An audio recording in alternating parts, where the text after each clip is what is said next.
Dreamscape presents Be the Light That You Are, 10 Simple Ways to Transform Your World with Love by Debra Landwehr Engle. Narrated by Susan Hanfield. Introduction. Not long ago, a student in my A Course in Miracles class asked an important question. How can I stay friends with people who want to gossip all the time when I don't want to do that anymore? A couple of weeks later, another student asked this question. I want to join a protest march, but I'm not sure how to do that without getting angry and upset. And before long, this question showed up. My cousin, who is black, was stopped on the street in her town by a man who told her to go back to Africa where you belong. I wasn't there when it happened, but if I had been, I'm not sure what I would have done. I believe in love, but how could I have been loving in that moment? Even though the three questions look different, they're alike at their core because all three stem from the same inquiry. How can I stay true to my spiritual principles when I'm faced with challenging situations? In other words, how do we move from having a spiritual practice to practicing our spirituality? You may find that it's relatively easy to find inner peace in the quiet of your home, in prayer, and with the comfort of your spiritual guidance. But then a driver cuts you off on the freeway, or you find your kids' dirty clothes on the floor, or you get a surly response from your spouse after a lousy day. At some point, we have to get up from our meditation, blow out the candles, turn off the soothing music, and use our voices, our hands, and our feet. We're made for action. So how do we live according to our beliefs? How do we help make this world the peaceful place we want it to be? That's what this book is about. What to say, what to do, and how to extend the light that is you, no matter what situation you're in, who's in the room, or how much your fear-based ego mind wants to distract you from inner peace. Is it possible? Absolutely. Is it simple? Yes. Is it easy? Not always. That's why this book is designed to give you a foundation for understanding yourself and the world in a new way, as well as actual words and actions that you can use in everyday situations. We all need a little coaching, especially when the world supports our fear-based thoughts instead of our inner light. This book will help you bridge the divide between where you are now and where you want to be, showing how you can stand in the middle of conflict and chaos and transform your world with love. Has there ever been a time when we didn't think the world was insane? Probably not, but the intensity of craziness seems to increase day by day because we're constantly exposed to every form of ego fear. Even if that fear didn't show up on our phones, laptops, and 24-hour news cycles, it would seep into our awareness. You can unplug your TV, but you can't unplug from the collective consciousness.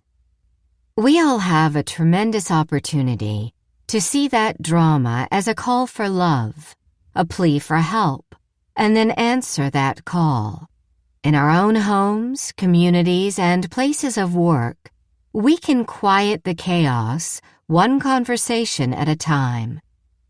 The 10 principles in this book will show you how to take action that's aligned with love, not fear, and how to speak with a voice that reflects the highest part of who you are rather than participating in anger and blame.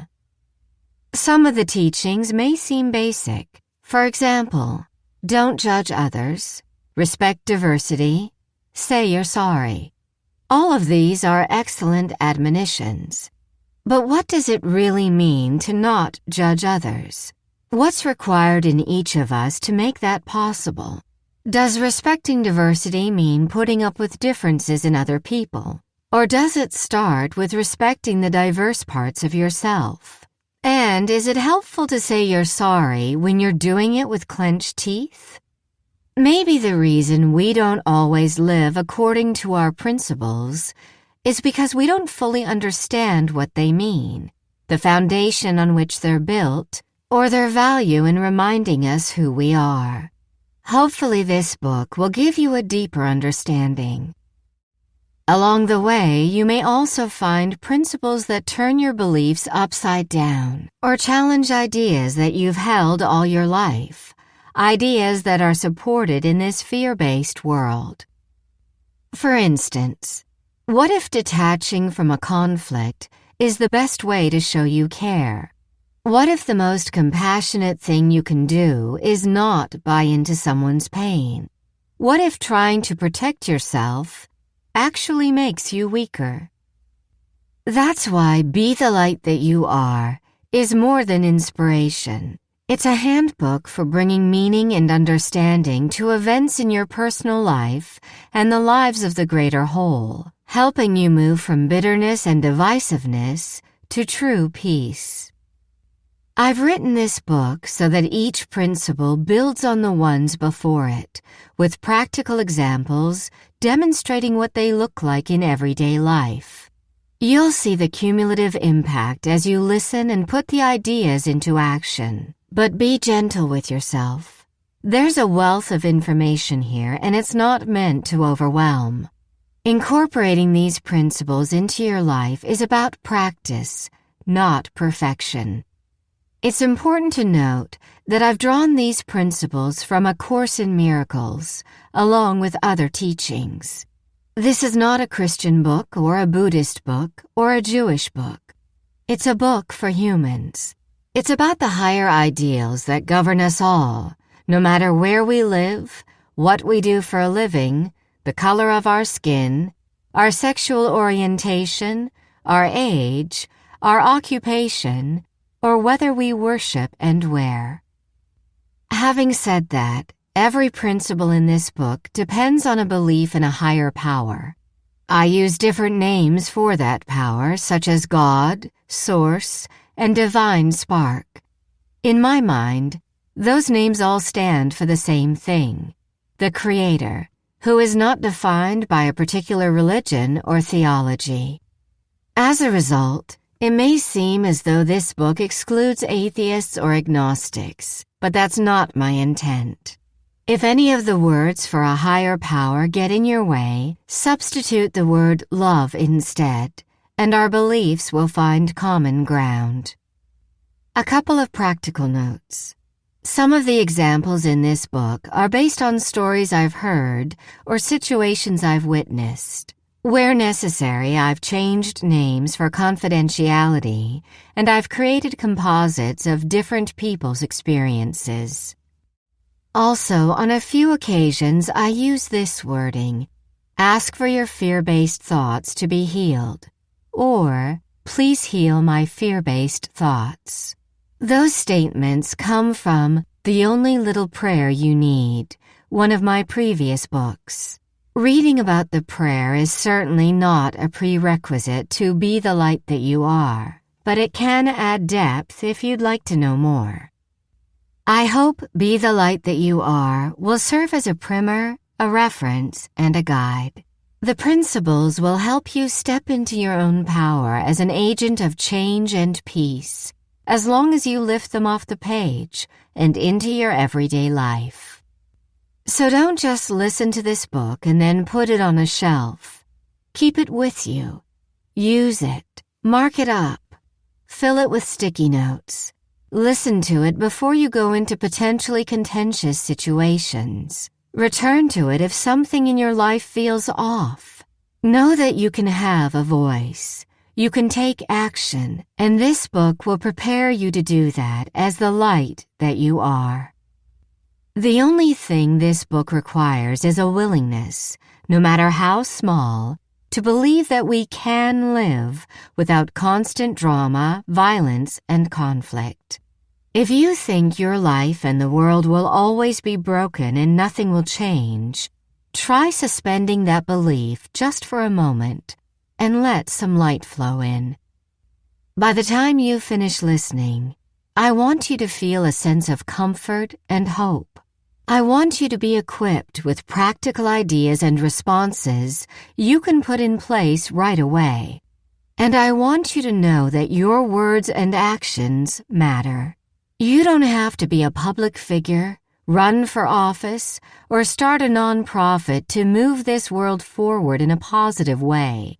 With small adjustments in your everyday life, you can bring higher ideals into our fear-based world. And you'll know how to do that as the light that you are. Your ability to respond with love is possible because you are that love. You are that light.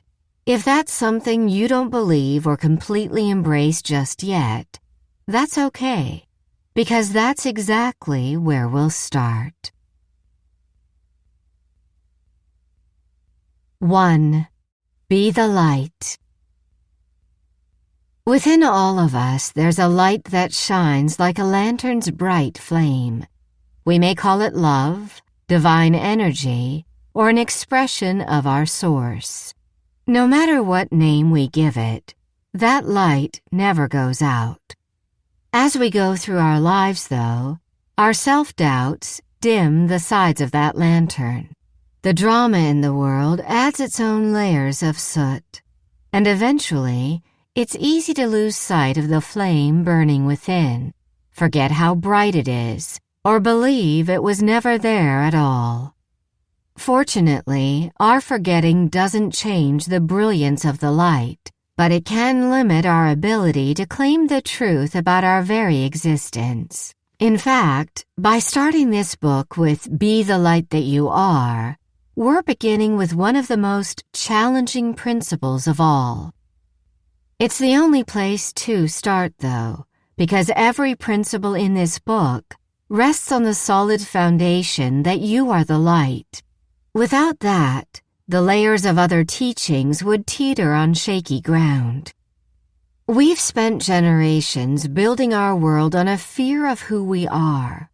That's why, to build a better world, there is no place to begin but the truth. When I was a little girl, I knew there was something more than this world of houses to live in and Monopoly games to play and bicycles to ride. On some level, even though it wasn't conscious, I knew that we each had a soul, a spirit. Our dog Pepper and all her puppies had souls. The sycamore tree I climbed in the front yard had a soul. The fireflies we caught in mason jars with holes punched in the lids had souls.